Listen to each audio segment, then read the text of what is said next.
Hey everyone, today we're gonna chat about the tough situation some Asian countries are facing in 2025. In particular, we'll zoom in on three standout ones: China, Pakistan, and Sri Lanka, alright? This video's all about digging into why these countries are in such a mess, so stick around till the end to get the full picture, okay? When it comes to China, everyone's like, oh, superpower, right? It's this massive country, the most populated in the world, with an economy that used to shoot up like crazy for decades and now leads in tons of areas. But hold up. By 2025, things aren't looking as sweet as they used to. I'm telling you straight up, China right now feels like a big shot who's running out of steam, stumbling around with all sorts of problems piling up. Let me break it down for you. First off, the economy. People call it China's backbone. Lately it's been slowing down, not growing like wildfire anymore. One of the biggest headaches is the real estate crisis. Picture this. Back in the day, they were building houses, apartments, entire new cities left and right like the whole country was one giant construction site. But now, they've got stacks of finished buildings that no one's buying. Big real estate companies like Evergrande are drowning in debt and going bankrupt. People are too scared to buy homes because prices might crash, and banks are freaking out about not getting their loans back. They call it the real estate bubble bursting. And when it pops in China, it's no small deal. This industry used to make up almost 30% of their GDP, you know? Then there's the local debt mess, and it's just as bad. Provinces and cities in China borrowed money like crazy to build roads, bridges, and fancy projects to show off. But now, where's the cash to pay it back? Some places are so deep in debt that the central government has to step in to bail them out. But even that's not enough anymore. I heard the total local government debt by 2025 could hit tens of trillions of dollars. Think about it. A powerful country drowning in debt like this. How's that gonna work out? Oh, and it doesn't stop there. China's population is a huge issue too. They had that one-child policy back in the day, and even though they scrapped it, the damage is done. Young people are getting fewer, old folks are multiplying, and the whole society's aging at lightning speed. I read somewhere that by 2030, 1 out of every 3 Chinese people will be over 60. The workforce is shrinking. Who's gonna keep this massive economy going? Factories are short on workers, companies can't hire, and the elderly need pensions and healthcare cash. The government's scratching its head for solutions, but this isn't something you fix overnight. And then there's politics. Kinda sensitive, but I'll be real with you. Inside China, they've always tried to keep everything stable, controlling everything from the media to what people think. But in 2025, trouble's still lurking. People are getting fed up, economy's tough, unemployment's up, prices are soaring. There have been small protests here and there, quickly shut down, but who knows if something bigger's brewing. On top of that, they're facing pressure from big players like the US and EU, getting more and more isolated on the global stage. Trade wars, tech bans, tensions in the South China Sea, it's all hitting them hard, pushing China into a corner. So yeah, China in 2025 is like a giant that looks impressive on the outside but is covered in cracks on the inside. Economy's shaky, population's a mess. Politics are unstable, plus they're getting cut off from the world. If they don't handle this smartly, that big shot status might just start wobbling for real. Now let's move to Pakistan. This country's seriously got trouble on top of trouble. Honestly, every time I hear about Pakistan, I picture chaos, from the economy to politics to security. By 2025, things haven't gotten much better. If anything, they might be worse. Let me fill you in. First up, the economy. It's a total wreck. Pakistan's public debt is through the roof, like they've been borrowing from everyone and have no clue how to pay it back.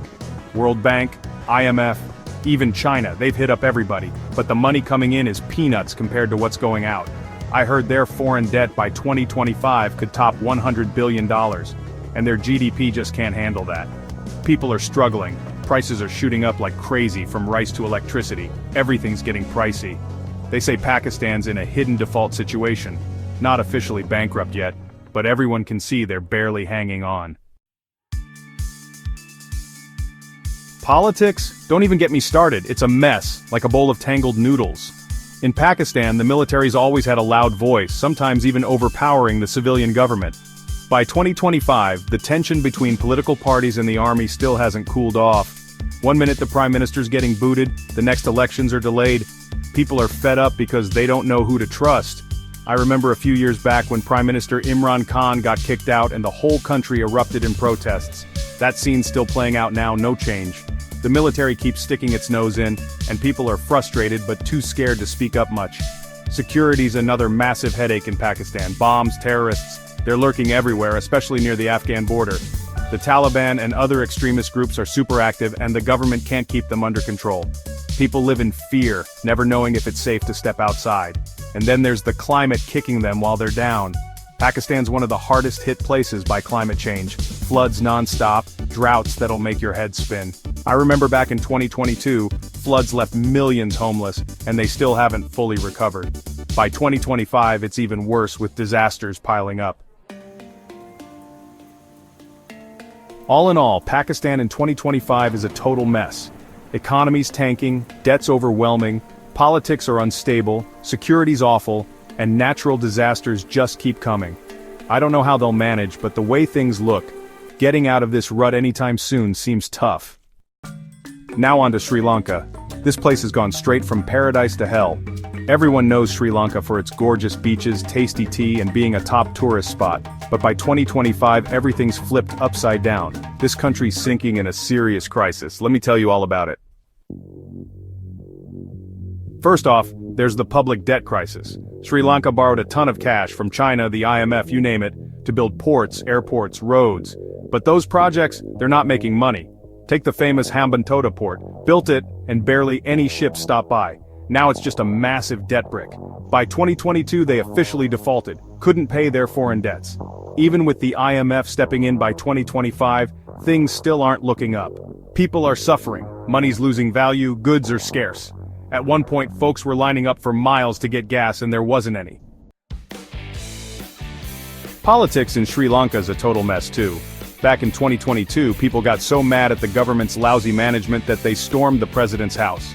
By 2025, that instability's still hanging around. Political parties are bickering, people are demanding reforms, but nothing's happening. New leaders come in promising the world, but they move slow, and people are losing faith. Tourism, which used to be Sri Lanka's lifeline, is in bad shape now. After COVID-19, tourists dropped off, and with the economic crisis, who'd risk coming? The environment's trashed too. Beach garbage, rising sea levels from climate change. It's all stripping away that tropical paradise vibe. In short, Sri Lanka in 2025 is fighting to stay afloat. Debt, political chaos, tourism, and environment tanking. They need a miracle to bounce back, or it's gonna be rough. Myanmar? Man, there's no need to say much. It's chaos from the inside out. Ever since the military staged that coup in 2021 and toppled the elected government, the country's been plummeting into an abyss. By 2025, things still aren't getting anywhere, and honestly, they might even be worse. Politics in Myanmar is a total mess, like a tangled ball of yarn. After the coup, the military took over, but the people weren't having it. Protests erupted everywhere. The army cracked down hard, shooting, killing, arresting folks. It pissed off the whole world. Even now, a low-key civil war is still simmering, with ethnic minority groups picking up guns to fight the military regime. The exiled government's out there begging for international help, but no one's diving in deep enough to sort it out. The economy? Absolute disaster. International sanctions hit them hard, foreign investment pulled out, and local businesses shut down left and right. People lost their jobs, and poverty's spreading like wildfire. I heard more than half of Myanmar's population is living below the poverty line now. Their currency's tanked, goods are scarce, and the people are suffering like you wouldn't believe. The humanitarian crisis is unreal, no exaggeration. Millions have fled Myanmar, turning into refugees in Thailand and India. Back home, wars wrecked villages, kids can't go to school, and hospitals have no medicine. The world's basically cut Myanmar off. Nobody wants to get tangled up with a country this messed up. In short, Myanmar in 2025 is a tragedy. Politics in chaos, economy collapsed, people miserable. This country needs a way out, but there's no light at the end of the tunnel yet. Now on to Bhutan, this tiny little country tucked away in the Himalayas. Not many people would think it's in trouble, right? I mean, they've got that kingdom of happiness vibe going on. But by 2025, even Bhutan's not dodging the tough times. Let me tell you about it. Bhutan's economy leans hard on hydropower. They've got rivers flowing down from the mountains, so they sell electricity to India to make cash. But here's the catch. Climate change is drying up those rivers, snow's melting less, and hydropower's not as reliable anymore. On top of that, they borrowed money to build dams, and now their public debt's skyrocketing. But the money from electricity isn't enough to cover it. The economy's weak, and people don't have many job options. Population's another headache for Bhutan. It's a small country, not even 1 million people, and the young folks keep leaving for jobs abroad, leaving the workforce short-handed. The ones who stay mostly farm and scrape by, not much room for growth there. The environment's under threat too. Bhutan's famous for its green forests and fresh air, but climate change is shaking things up. Floods and landslides are hitting more often, threatening villages and tourism. The industry they're trying to boost for income. All in all, Bhutan in 2025 isn't a mess like some of the others, but it's still struggling with a shaky economy, debt, and environmental issues. The Kingdom of Happiness might need to figure out how to hold on to that title. When you think of Afghanistan, it's all about turmoil, endless war, and by 2025 things still aren't looking any brighter. Since the Taliban took over again in 2021, it's like the country's been sucked into a vortex with no way out. Let me break it down for you. Economy, politics, people's lives, it's all grim. First off, the economy. Straight up, it's crashed and burned. Afghanistan was already poor, relying on foreign aid to get by. But once the Taliban rolled in, the US and Western countries cut off aid and froze billions of dollars of their assets in international banks. What's that mean? No money to run the country, banks are paralyzed, people can't withdraw cash, businesses are shutting down left and right. I heard that by 2025, over 90% of Afghans are living below the poverty line, like they don't even have $2 a day to spend. Farming's weak because of droughts, and the Taliban? They've got no plan to fix the economy, just letting it drift. Then there's the humanitarian disaster, and this one's downright horrifying. Since the Taliban took charge, millions are starving, kids are malnourished everywhere. I remember a report saying 1 out of every 3 kids in Afghanistan is so hungry it's life-threatening. Hospitals are out of medicine, doctors have fled the country, and people can't afford treatment. Past wars left tons of refugees, and now even more are running from the Taliban, clogging up borders with Pakistan and Iran. But escaping's tough. Nobody wants to take in more Afghans in this mess. Security, total chaos. The Taliban claim they've got the country under control, but that's not the full story. Other terrorist groups like ISK, the Islamic State branch, are still going strong, bombing and attacking all over. Even within the Taliban, there's infighting, factions clashing with each other, keeping people terrified. Plus, the Taliban's harsh rules, no school or jobs for women, no music even, have turned the world against them. No country recognizes them as legit, so Afghanistan's completely isolated on the global stage. Bottom line, Afghanistan in 2025 is a mess with no exit. Economy's wrecked, people are starving, security's a nightmare, and they're cut off from the world. It's a tragedy with no end in sight. Lebanon. Now over to Lebanon, this little Middle Eastern country's in a disaster on all fronts kind of situation. Lebanon used to be called the Switzerland of the Middle East because it was wealthy and modern, but by 2025 it's pretty much fallen apart. Let me give you the details. The economy's the big one. It's been rough for years, and by 2025 it's even worse. Their currency, the lira, has lost so much value that $1 gets you tens of thousands of lira. People go shopping like they're gambling. One day they can buy a bag of rice, the next it's double the price. Banks have frozen accounts. Folks can't pull out their savings, and some have lost everything they worked for. The Beirut port explosion in 2020 blew up half the city, and they still haven't recovered because there's no money to fix it. Lebanon's economy now depends on cash sent back from people working abroad, but that's just a drop in the bucket. Politics are completely deadlocked. Lebanon's got this power-sharing system between religious groups, Muslims, Christians, you name it, but now it's just an excuse for fighting. Parties won't compromise, the government keeps flipping, and sometimes they go a whole year without picking a president. People are sick of it, protests everywhere, but nothing changes. Hezbollah, a powerful militia, makes it worse by battling Israel and meddling in local politics. The humanitarian crisis is brutal too. Over 1 million Syrian refugees are still here, crammed into makeshift camps, while even the Lebanese themselves can't get enough food. Power cuts are constant. Some days you only get 1 to 2 hours of electricity, and clean water's hard to come by. I heard over 80% of Lebanon's population in 2025 is living in poverty, and the government's powerless to do anything about it. In a nutshell, Lebanon in 2025 is a country breaking apart. Economy's in ruins, politics are a mess, people are suffering. If they don't get outside help, it's hard to see how they'll hang on. Alright, let's talk about Bangladesh. This super crowded South Asian country's facing all sorts of trouble in 2025.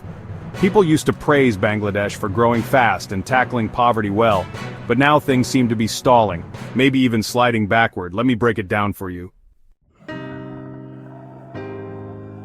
Bangladesh's economy leans big time on exporting clothes, think garments, shoes, that kind of stuff, to the US and Europe. But in 2025 that industry's taking a hit. Competition from places like Vietnam and India is tough, plus demand from overseas is dropping. Factories are shutting down, workers are losing jobs, and they don't really have another industry to fall back on. On top of that, public debt's spiking because they borrowed cash for roads and bridges. But those projects aren't paying off yet. People are struggling. Food prices are shooting up and wages just aren't cutting it. Politics in Bangladesh? Pretty shaky too. The two big parties, Awami League and BNP, are always at each other's throats. Elections get called rigged and folks are losing trust. The government keeps promising reforms left and right, but they're slow to act and corruption's everywhere. I remember a few years back when people protested for fairness. Well, by 2025, that's still going on. And society feels like a tightly wound string ready to snap. The biggest challenge for Bangladesh, though? Climate change. This place is low-lying and right by the sea, so rising water and floods are a total nightmare. I heard millions have lost their homes to flooding, farmlands getting wrecked by saltwater, and nothing grows anymore. Food security's a mess too. Rice, their main staple, is getting harder to come by. People are flocking to cities like Dhaka to scrape a living, turning it into a packed, polluted mess with crime spiking. In a nutshell, Bangladesh in 2025 is wrestling with a shrinking economy, shaky politics, and climate change. They need a solid long-term plan to pull through, or it's going to be rough. Now on to Laos, this quiet little Southeast Asian country you'd think no one notices, but in 2025 it's stumbling too. Let me tell you what's up. Laos's economy is drowning in debt. They borrowed from China, Thailand, and international groups to build hydropower dams, railways, bridges, trying to modernize. But those projects aren't raking in cash like they hoped. The Laos-China Railway, barely anyone rides it. Hydropower depends on the weather, and with climate change messing up rain patterns, it's unreliable. I heard Laos's public debt in 2025 might top 100% of their GDP. Where are they getting the money to pay that off? People are poor, the government's mismanaging things, and corruption's a big problem, so the economy's just limping along. The environment's taking a beating too.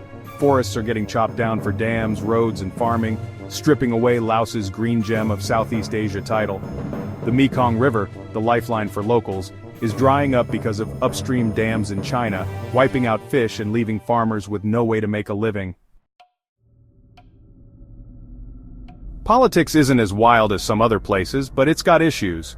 The ruling party keeps a tight grip, no one's allowed to speak out, and if you do, you're shut down fast.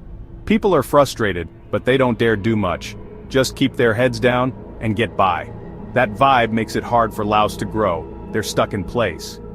Overall, Laos in 2025 is a small country with big problems. Debt, a wrecked environment, and political control. They need a way out, or it's going to be a long haul. Finally, the Maldives, this gorgeous island nation in the Indian Ocean that everyone dreams of vacationing at.